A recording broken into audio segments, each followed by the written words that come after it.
Henry Thompson, a 90-year-old man, stepped into Royal Grand, one of the most luxurious restaurants in the city.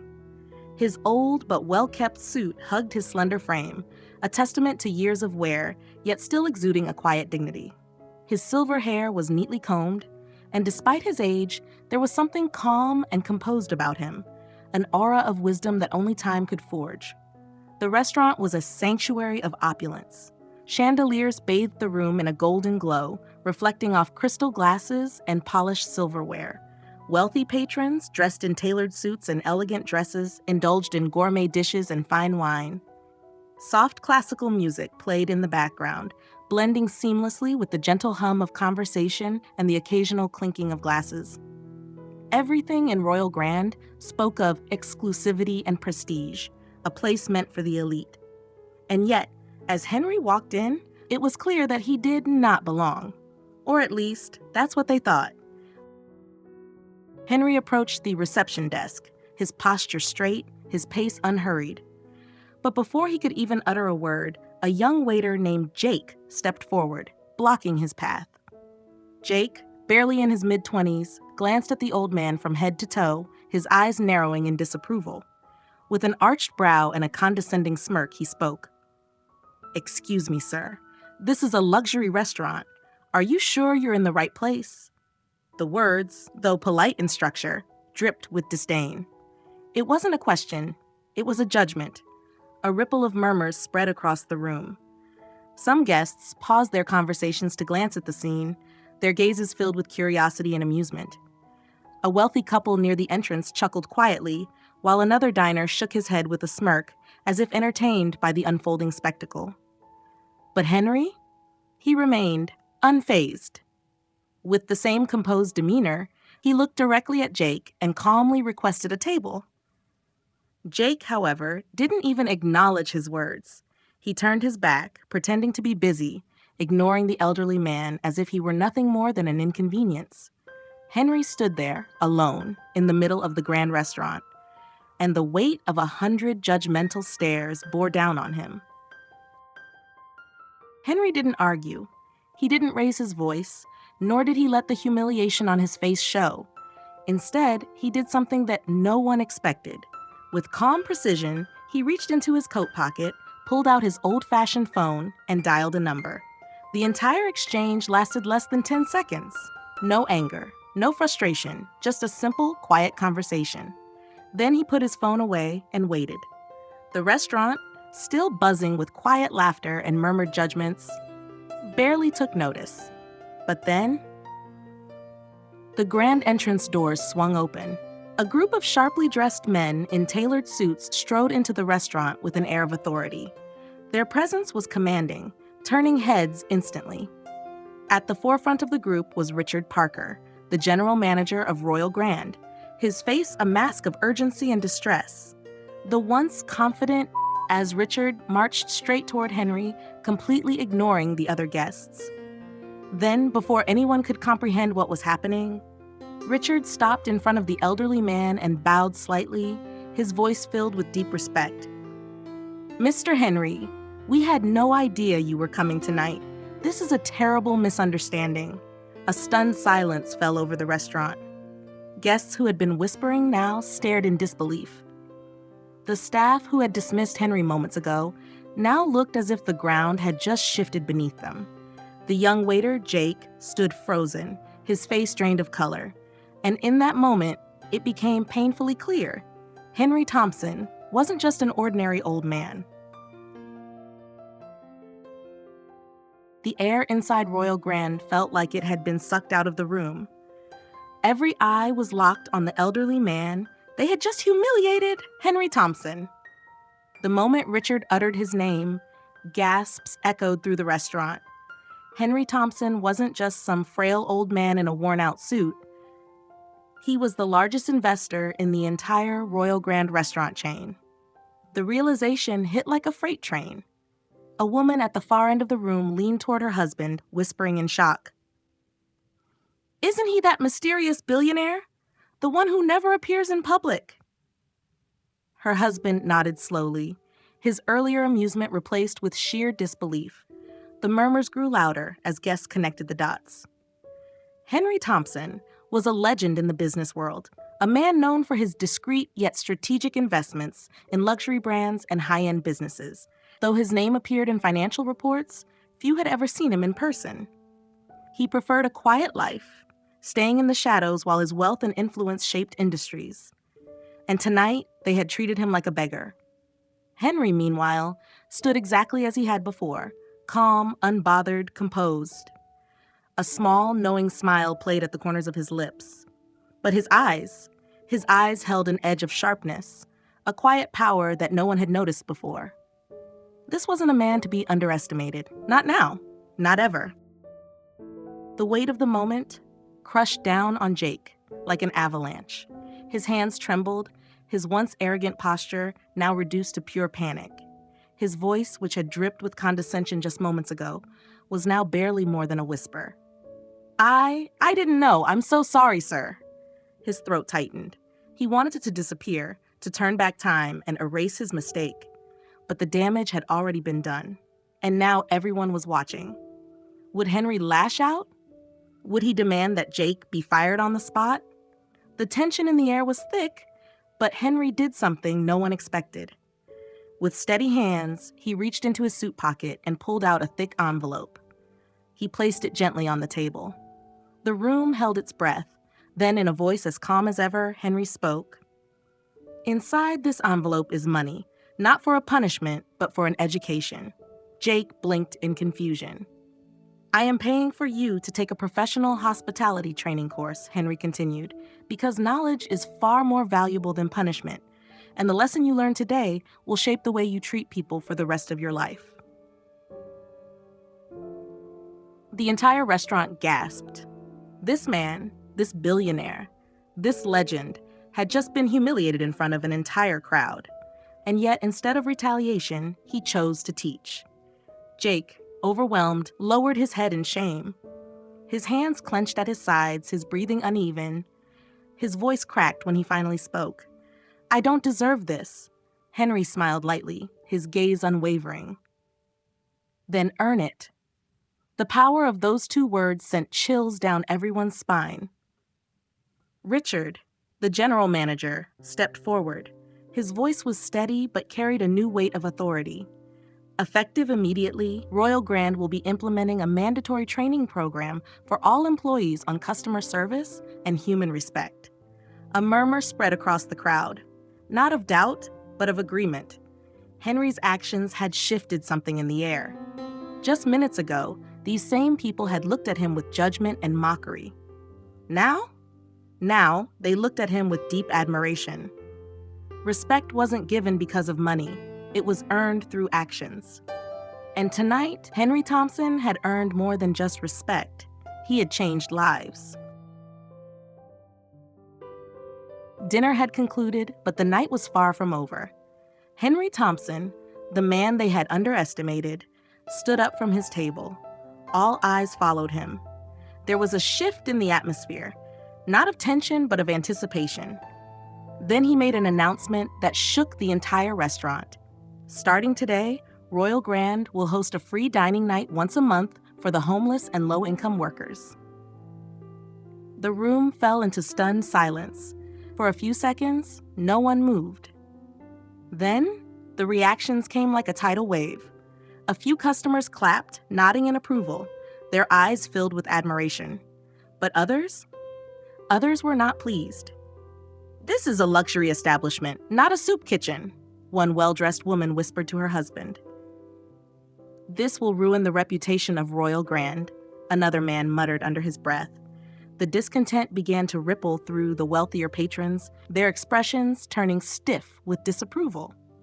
One particularly vocal businessman, clearly irritated, stood up and spoke in a tone dripping with entitlement.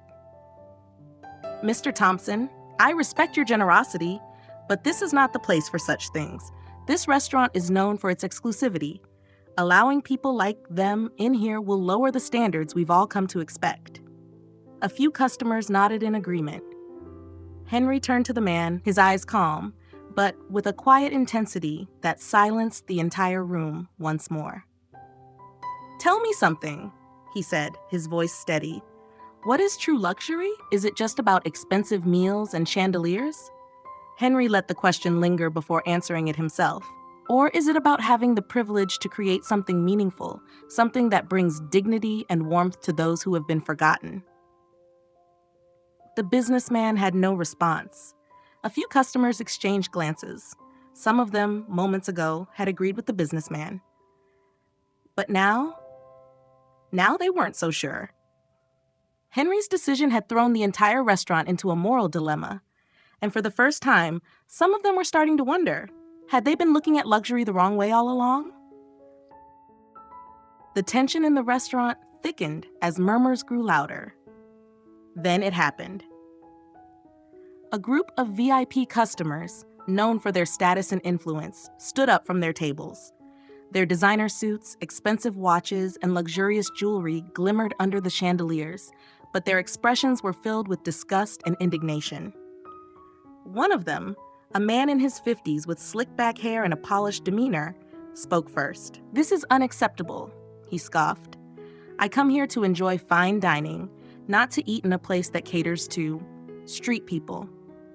A wave of gasps swept through the room.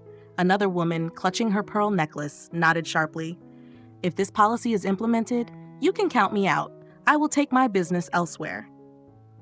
One by one, they turned their backs and walked toward the exit. Their departure wasn't quiet. It was deliberate, their heels clicking loudly against the marble floor, a statement of defiance. For them, Royal Grand had just lost its exclusivity, and they wanted no part in it. But it wasn't just the guests. Behind the counter, a few waiters exchanged nervous glances. One of them, a senior server who had worked at Royal Grand for years, hesitated before finally stepping forward.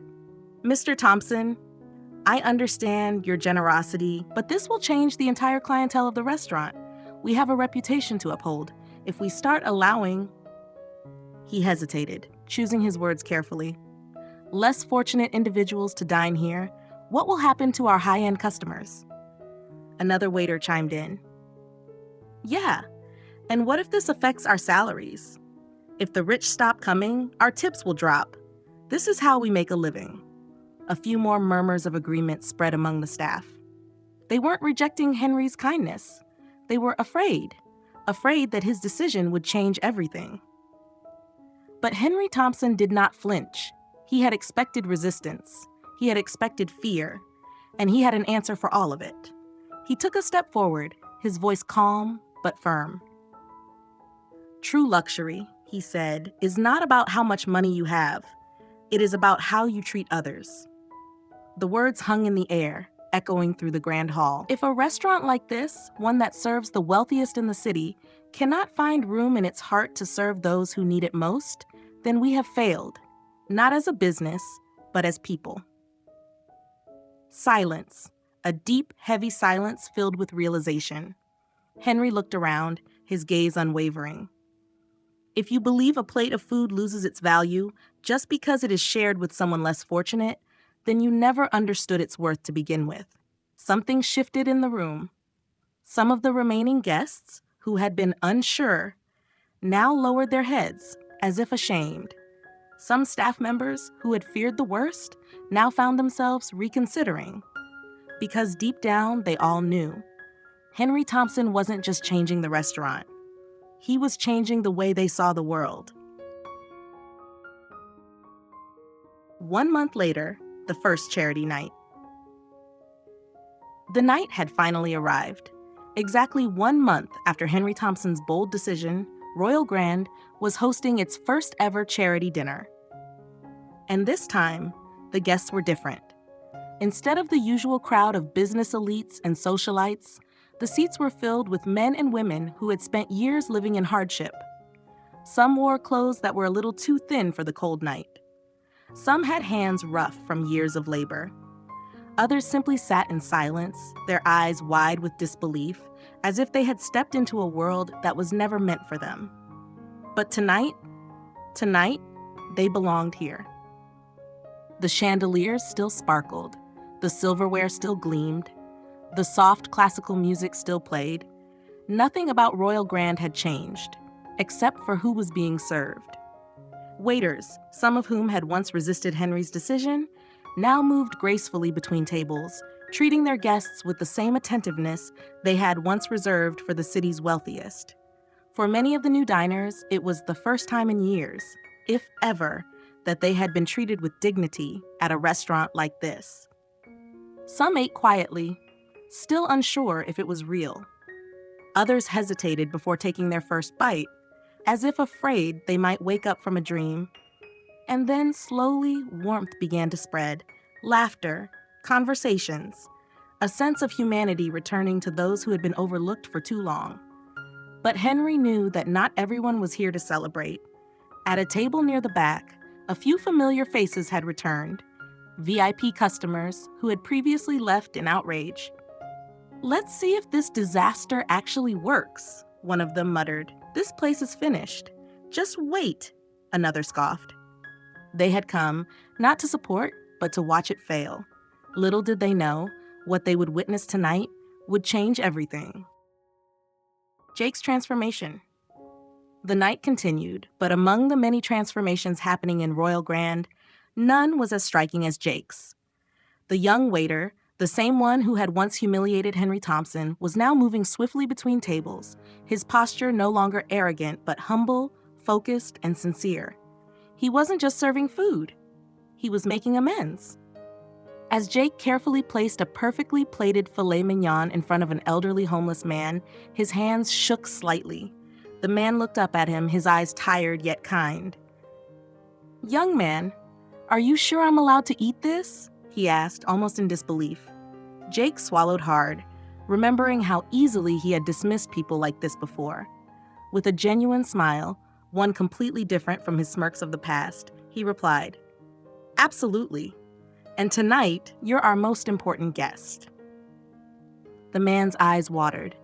Jake quickly turned away before his own emotions betrayed him. Every step he took, he felt the weight of his past mistakes.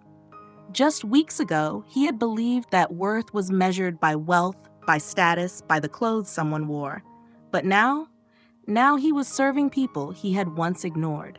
Now he was greeting them with respect, offering them the same luxury service he had reserved for the elite. And somewhere in the crowd, Henry Thompson watched him with quiet satisfaction.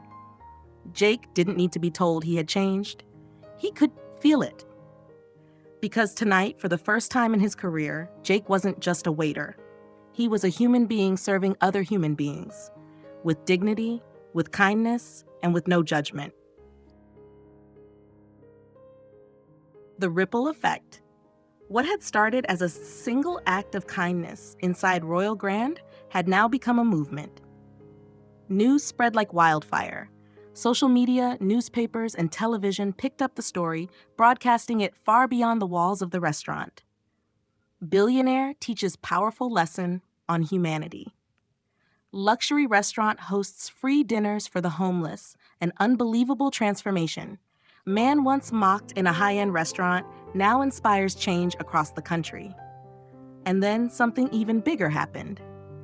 Other restaurant owners, some intrigued, some skeptical, started paying attention. Could they do the same? At first, it was just a few places in the city following Henry's example. Then more. Then dozens. Then hundreds. Soon, fine dining restaurants across the country began introducing charity nights, special evenings where the homeless and low-income workers were welcomed, just as Henry had envisioned. But it wasn't just about free food. It was about dignity. For the first time, people who had been forgotten by society were now being treated like valued guests. Some of them found job opportunities after dining in these restaurants. Some of them regained their confidence, realizing that kindness still existed in the world. And for the wealthy patrons, many of them started seeing luxury in a different light. Maybe true exclusivity isn't about keeping people out, one businessman admitted in an interview. Maybe it's about having the privilege to help. And through it all, Henry Thompson remained the same. He didn't seek attention. He didn't do interviews. He simply watched as the world slowly changed, one plate, one meal, one act of kindness at a time. A special letter. One evening, as the golden glow of the sunset poured through his study window, Henry Thompson sat alone, enjoying the quiet. The world had changed so much since that night at Royal Grand. He had watched his decisions spark a movement. He had seen people question their own values. And yet, despite all of that, nothing had prepared him for what he was about to receive. A small, unassuming envelope arrived at his door. No fancy branding, no formal sender, just a simple handwritten note addressed to him. As he carefully unfolded the letter, he noticed the uneven handwriting, a little shaky but full of sincerity. And then he read, "Dear Mr. Thompson, I don't know if you remember me, but a few months ago, I was one of the people who dined at your restaurant during a charity night. At the time, I was homeless. I had been living on the streets for months, struggling to find work. Most people ignored me. Some looked at me with disgust. But when I sat at that table, for the first time in my life, I wasn't treated like I was invisible. The waiters spoke to me with respect. They asked what I wanted to eat. They called me sir. I had never been called sir before. That night, I made a promise to myself. I would get back on my feet. I wanted you to know. I did. I have a job now. I have a small apartment. And one day, Mr. Thompson, one day, I will do what you did. I will help someone the way you helped me. Because kindness like yours should never end with just one person. Thank you for seeing me when no one else did. Sincerely, Liam." Henry felt something stir deep in his chest. He had always believed that money meant nothing if it didn't change lives. But this was proof. This was legacy. With a quiet chuckle, he folded the letter carefully, setting it aside as if it were a priceless treasure. Then he leaned back in his chair, a contented smile playing on his lips. Because now he knew what he had started would never truly end. If this story touched your heart, don't forget to subscribe to our channel for more inspiring tales of loyalty, love, and the incredible bonds between humans and animals. Join us as we share stories that remind us of what truly matters in life. Hit the subscribe button and turn on notifications so you never miss a moment.